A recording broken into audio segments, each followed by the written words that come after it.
প্রিয় বন্ধুরা, তোমরা অবশ্যই জানো আমাদের পশ্চিমবঙ্গে বিজেপি সরকার আসার পর বিভিন্ন কিন্তু মন্ত্রীপদ বিভিন্ন জনকে দেওয়া হয়েছে, যার মধ্যে এখন কিন্তু বর্তমানে পঞ্চায়েত দপ্তর এবং তার সঙ্গে সঙ্গে গ্রাম উন্নয়ন এবং কৃষি দপ্তর, এই সমস্ত দপ্তরগুলো দেওয়া হয়েছে মাননীয় দিলীপ ঘোষকে, এবং যিনি কিন্তু প্রথম দিনই পঞ্চায়েত দপ্তরে গিয়ে বিভিন্ন ঘোষণা করেছে, যার মধ্যে কিন্তু বর্তমানে নিয়োগ সংক্রান্ত আপডেটটা আসছে। এবার এখানে কিন্তু মাননীয় দিলীপ ঘোষের তরফ থেকে জানানো হয়েছে স্পষ্টভাবে যে নিয়োগ প্রক্রিয়াটা মানে পঞ্চায়েত দপ্তরে যে নিয়োগ প্রক্রিয়া, যেখানে তোমাদের 6,652টি শূন্যপদ ছিল, যার জন্য 2024 সালে নিয়োগটা প্রকাশ করা হয়েছিল, এবং যার জন্য তোমাদের কিন্তু এখনো পর্যন্ত কোন রকম পরীক্ষা কিংবা অনলাইন আবেদন নেওয়া হয়নি, ওই সংক্রান্ত আপডেট দিয়েছে। কি বলা হয়েছে দেখে নাও, তারপর তোমাদের সমস্ত কিছু বলছি। দেখুন, এখানে একটা সমস্যা, অনেকদিন রিক্রুটমেন্ট হয়নি, এমপ্লয়ি নেই, এমন পঞ্চায়েতে যেখানে কোনো অফিসার নেই কাজ করবে, প্ল্যানিং করার লোক নেই, এক্সিকিউশনের লোক নাই, তারপরে ফান্ডের প্রবলেম আছে। তো এটা অলরেডি কথা হয়েছে, আমাদের সিএম বলেছেন, মাননীয় কৃষিমন্ত্রী এসেছিলেন, তার কাছেও কথা হয়েছে, ফান্ড ধীরে ধীরে তারা, যেমন আবাস যোজনার ফান্ড আসবে, জিরামজির ফান্ড আসবে, কথা হয়ে গেছে, আসতে থাকবে। তো সেই অনুযায়ী তার সঙ্গে রিক্রুটমেন্টও করতে হবে, ম্যান পাওয়ার নাহলে খরচা করবে কি, এটা আজকে সেক্রেটারি সাহেবের সঙ্গে কথা হলো। তো সেই অনুযায়ী আগামী ক্যাবিনেট মিটিংয়ে যখন বিষয় উঠবে, আমি বিষয়টা রাখবো যে তাড়াতাড়ি ম্যান পাওয়ার চাই, লোক চাই, টাকা চাই, নাহলে কাজই হবে না, পঞ্চায়েত না চলে গ্রামের বিকাশ হবেই না।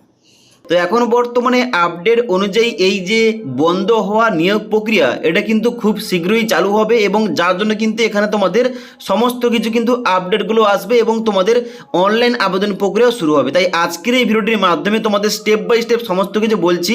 যারা তোমরা নতুন হয়তো জানো না, তোমাদের এখানে এই যে পঞ্চায়েত দপ্তরে নিয়োগ, যেখানে তোমাদের শূন্যপদ সংখ্যা ছিল 6,652টি, এখানে তোমরা কারা কারা আবেদন করতে পারবে, কিভাবে আবেদন করতে হবে, যোগ্যতা কোন পোস্টে কী চাওয়া হয়েছে, এবং তার সঙ্গে সঙ্গে এখানে পরীক্ষার প্যাটার্ন সিলেবাস কি রয়েছে, এ টু জেড যাবতীয় তথ্য নিয়ে আলোচনা করব। তাই অবশ্যই তোমরা ভিডিওটি না টেনে শেষ পর্যন্ত দেখে নাও। সবার প্রথমে তোমাদের বলে দিই, এই যে ওয়েস্ট বেঙ্গলের পঞ্চায়েত দপ্তরের নিয়োগ, এই নিয়োগ প্রক্রিয়া কিন্তু শুরু হয়েছিল গত 2024 সালে, মানে 2 বছর আগে, যেটা শুরু করা হয়েছিল তৃণমূল সরকারের তরফ থেকে। এবং এখানে কিন্তু নোটিফিকেশন প্রকাশ হওয়ার পর, রেজিস্ট্রেশন হওয়ার পর এখানে কিন্তু নিয়োগ প্রক্রিয়াটা বন্ধ ছিল 2 বছর ধরে।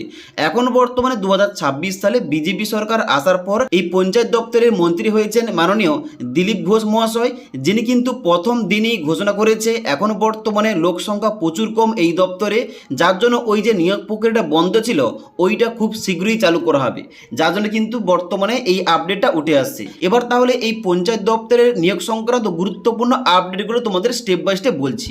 দেখো, সবার প্রথমে তোমাদের বলে দিই, এই যে নিয়োগটা, এই নিয়োগটা হচ্ছে কার তরফ থেকে? রিক্রুটমেন্ট বোর্ড হচ্ছে West Bengal panchayat and rural development department, যার তরফ থেকে নোটিফিকেশন এবং অনলাইন আবেদন প্রক্রিয়াও নেওয়া হবে। এখানে মোট শূন্যপদ সংখ্যা কত রয়েছে? শূন্যপদ সংখ্যা রয়েছে 6,652টি, এবং এখানে আবেদন তোমাদের কিন্তু শুধুমাত্র অনলাইনেই করতে হবে, এবং এখানে কিন্তু তোমাদের জেলাভিত্তিক তোমাদের কিন্তু আবেদন করতে হবে। 23টা জেলা থেকে তোমরা ছেলে এবং মেয়েরা এখানে অনলাইন আবেদন করতে পারবে। এখন তাহলে কোন কোন পোস্টে নিয়োগটা হবে? এখানে অনেকগুলো পোস্ট রয়েছে, এখানে কিন্তু টোটাল 18 ধরনের পোস্ট রয়েছে। এবার এই 18টি পোস্টের মাধ্যমে এখানে বিভিন্ন গ্রাম পঞ্চায়েত, পঞ্চায়েত সমিতি এবং জেলা পরিষদে তোমাদের কিন্তু নিয়োগটা করা হবে। এখানে তাহলে কি কি পোস্ট রয়েছে দেখো, এখানে তোমাদের এক থেকে তোমাদের বলছি। এখানে রয়েছে executive assistant of gram panchayat, এখানে কিন্তু তোমাদের গ্রাম পঞ্চায়েত নিয়োগটা করা হবে। গ্রাম পঞ্চায়েত কর্মী, নির্মাণ সহায়ক অফ গ্রাম পঞ্চায়েত, সহায়ক post, secretary of gram panchayat, accounts clerk of panchayat samiti, মানে এখানে কিন্তু তোমাদের পঞ্চায়েত সমিতি তোমাদের কাজটা হবে। তারপরে 7 নম্বর রয়েছে block informatic officer, clerk cum typist, data entry operator, panchayat samiti peon post, additional accountant, এবং তারপর রয়েছে অ্যাসিস্ট্যান্ট কেশিয়ার, তারপর রয়েছে ডেটা এন্ট্রি অপারেটর জেলা পরিষদ। তারপরে 14 নম্বর এখানে রয়েছে ডিস্ট্রিক্ট ইনফরমেশন অ্যানালাইস্ট, তারপর রয়েছে 15 নম্বর পয়েন্টে গ্রুপ ডি অফ জেলা পরিষদ, মানে জেলা পরিষদে তোমাদের গ্রুপ ডি পোস্টে নিয়োগ করা হবে। তারপর রয়েছে লোয়ার ডিভিশন অ্যাসিস্ট্যান্ট, স্টেনোগ্রাফার এবং ওয়ার্ক অ্যাসিস্ট্যান্ট। মোট কিন্তু এখানে তোমাদের 18 ধরনের পোস্ট রাখা হয়েছে, যার জন্য তোমরা অষ্টম শ্রেণী পাস যোগ্যতায়, মাধ্যমিক পাস যোগ্যতায় এবং উচ্চ মাধ্যমিক, গ্রাজুয়েশন, ডিপ্লোমা, ভিন্ন ভিন্ন কোয়ালিফিকেশনে কিন্তু এখানে তোমরা আবেদন করতে পারবে। এবার এখানে কিন্তু তোমাদের যোগ্যতা তোমাদের পোস্ট অনুযায়ী আলাদা আলাদা রয়েছে। এবার তোমরা যদি এই টপিকে ভিডিও চাও যে কোন পোস্টে কি বিস্তারিত যোগ্যতা রাখা হয়েছে এই টপিকে ভিডিও চাই, তাহলে কিন্তু নিচে অবশ্যই কমেন্ট করে জানাতে পারো। তাহলে কিন্তু স্পেসিফিক ওই পোস্টগুলোতে তোমাদের কিন্তু স্টেপ বাই স্টেপ দেখিয়ে দেবো কোন পোস্টে বিস্তারিত কি যোগ্যতা রয়েছে। তো এখন বর্তমানে তোমাদের বলে দিচ্ছি যে এখানে তোমরা অষ্টম শ্রেণী পাস যোগ্যতায় আবেদন করতে পারবে কিছু কিছু পোস্টের জন্য, আবার কোথাও কোথাও কোনো পোস্টে তোমরা মাধ্যমিক, আবার কোনো কোনো পোস্টে উচ্চ মাধ্যমিক, গ্র্যাজুয়েশন এবং ডিপ্লোমা পাস যোগ্যতায় আবেদন করতে পারবে, যার জন্য এখানে তোমরা সবাই প্রায় এলিজিবল, কারণ তোমাদের মিনিমাম কিন্তু যোগ্যতা অষ্টম শ্রেণী কিংবা মাধ্যমিক রয়েছে। ওকে, যার জন্য কিন্তু এখানে তোমরা প্রত্যেকেই আবেদন করতে পারবে। তাহলে এখানে এজ লিমিট কি রাখা হয়েছে? এজ লিমিট তোমাদের চাওয়া হয়েছে মিনিমাম এজটা 18 বছর এবং ম্যাক্সিমাম তোমাদের এজটা 40 বছর। এখানে তোমাদের বয়স যদি 18 থেকে 40 বছরের মধ্যে হয়ে থাকে এখানে তোমরা আবেদন করতে পারবে, এবং তার সঙ্গে সঙ্গে যারা তোমরা এসসি এসটি ওবিসি তোমরা কিন্তু বয়সের আপার এজ লিমিটে ছাড়গুলো পেয়ে যাবে। এবার নেক্সট তোমাদের বলে দিচ্ছি এখানে তাহলে নির্বাচন কিংবা সিলেকশন তোমাদের কয়টি ধাপে হবে। দেখো এখানে তুমি যে কোনো পোস্টে আবেদন করো না কেন, এখানে কিন্তু তোমাদের প্রথম হবে কি স্টেপ 1 রিটিন এক্সামিনেশন, লিখিত পরীক্ষা হবে। এবার লিখিত পরীক্ষার প্যাটার্নটা কিন্তু প্রতিটা পোস্ট অনুযায়ী আলাদা। এবার লিখিত পরীক্ষা হওয়ার পর কোনো কোনো পোস্টে কম্পিউটার টেস্ট নেওয়া হবে, এটা কিন্তু সবার জন্য নয়, তোমাদের কিন্তু এখানে কোনো কোনো পোস্টে এখানে কম্পিউটার টেস্ট তোমাদের নেওয়া হবে। তারপরে তোমাদের এখানে স্টেপ 3 রয়েছে ইন্টারভিউ, এবং তারপরে তোমাদের ডকুমেন্ট ভেরিফিকেশন হওয়ার পর তোমাদের সিলেকশনটা হয়ে যাবে।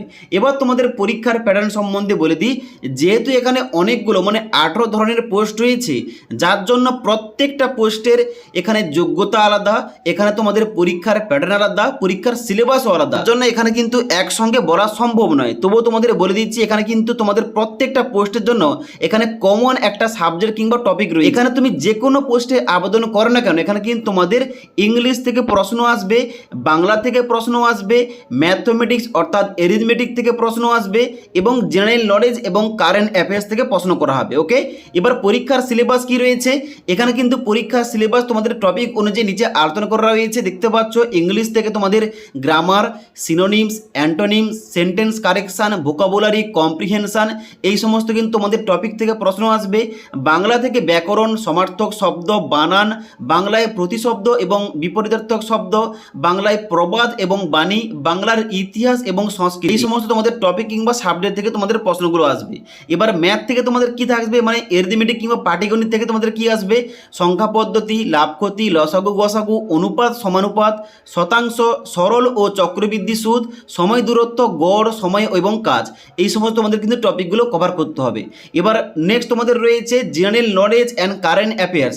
এখান থেকে ভারতীয় ইতিহাস, ভারতের ভূগোল, অর্থনীতি, ভারতের রাজনীতি, গ্রামীণ শাসন এবং পঞ্চায়েতি রাজ সম্বন্ধে, পরিবেশবিদ্যা থেকে প্রশ্ন আসবে, পল্লী উন্নয়ন কর্মসূচি, গ্রামীণ এলাকার বিভিন্ন সরকারি প্রকল্প, গ্রামীণ সমাজবিজ্ঞান এবং সংস্কৃতি, এবং তার সঙ্গে সঙ্গে তোমাদের সাম্প্রতিক ঘটনাবলী, এই সমস্ত কিন্তু তোমাদের টপিকগুলো থেকে তোমাদের প্রশ্ন করা হবে। ওকে, এবার যে সমস্ত পোস্টে কম্পিউটার চাওয়া হয়েছে ওই সমস্ত পোস্টে কিন্তু তোমাদের কম্পিউটারের জন্য MS ওয়ার্ড পড়তে হবে, এক্সেল, ইন্টারনেট এবং বেসিক তোমাদের কম্পিউটার জানতে হবে।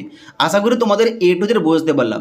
এবার তোমরা যদি এই স্পেসিফিক ভিডিও চাও যে এখানে তোমাদের বিস্তারিত সিলেবাস কী রয়েছে, সিলেবাস অনুযায়ী কোন কোন বাংলা ভাষার বইগুলো পড়তে হবে, এই টপিকে তোমরা ভিডিও চাইলে নিচে কমেন্ট করতে পারো।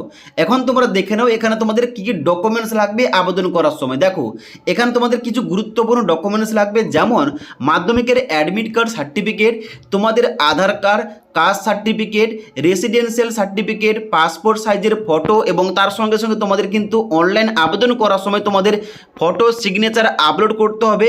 যারা তোমরা হাইয়ার কোয়ালিফিকেশানে আবেদন করবে, মানে তুমি হয়তো উচ্চ মাধ্যমিক, গ্রাজুয়েশন পাস যোগ্যতায় কোনো পোস্টে আবেদন করছো, তোমাদের কিন্তু ওই ক্লাসের তোমাদের সার্টিফিকেট কিংবা ওই কোয়ালিফিকেশানে তোমাদের সার্টিফিকেটটা কিন্তু দরকার হবে। ওকে, এবার তাহলে আবেদন কীভাবে করবে, আবেদন করার জন্য এখানে কিন্তু WBPRMS এই পোর্টালে গিয়ে তোমাদের অনলাইনে স্টেপ বাই স্টেপ আবেদন করতে হবে। এখন বর্তমানে কি চলছে, এখন বর্তমানে শুধুমাত্র তোমাদের রেজিস্ট্রেশন চলছে, এখন কিন্তু অনলাইন আবেদনটা শুরু হয়নি। তো রেজিস্ট্রেশন তোমরা যারা এখনো পর্যন্ত করনি, তোমরা কিভাবে রেজিস্টার করবে এই টপিকে তোমরা ভিডিও দিলে নিচে কমেন্ট করতে পারো, তাহলে কিন্তু এই টপিকে একটা স্পেসিফিক তোমাদের ভিডিও দিয়ে দেবো। ওকে, এবং স্টেপ বাই স্টেপ দেখিয়ে দেবো তোমাদের সঠিকভাবে কীভাবে তোমাদের রেজিস্টারটা করতে হবে। ওকে, এবার রেজিস্টার করার পর তোমাদের কিন্তু ওয়েট করতে হবে। এখানে কিন্তু অবশ্যই ফর্ম ফিল আপটা খুব শীঘ্রই চালু হবে। এখন বর্তমানে পঞ্চায়েত দপ্তরে দপ্তরের যে মন্ত্রী হয়েছেন মাননীয় দিলীপ ঘোষ মহাশয়, তিনি কিন্তু ঘোষণা করে দিয়েছেন এখানে প্রচুর লোকের প্রয়োজন, ম্যান পাওয়ার বাড়াতে হবে এবং তার জন্য এখানে নিয়োগ প্রক্রিয়া খুব শীঘ্রই কিন্তু চালু করা হবে। যার জন্য কিন্তু খুব শীঘ্রই অনলাইন আবেদন চালু হলে তোমাদের দেখিয়ে দেবো কীভাবে তোমাদের অনলাইন আবেদন করতে হবে। এই ওয়েস্ট বেঙ্গল পঞ্চায়েত রিক্রুটমেন্ট নিয়ে তোমাদের যে সমস্ত তথ্যগুলো শেয়ার করলাম, তোমাদের যদি এই ভিডিওটির আপডেট ভালো লেগে থাকে একটি লাইক করবে এবং বন্ধুদের অবশ্যই ভিডিওটি শেয়ার করে দেবে।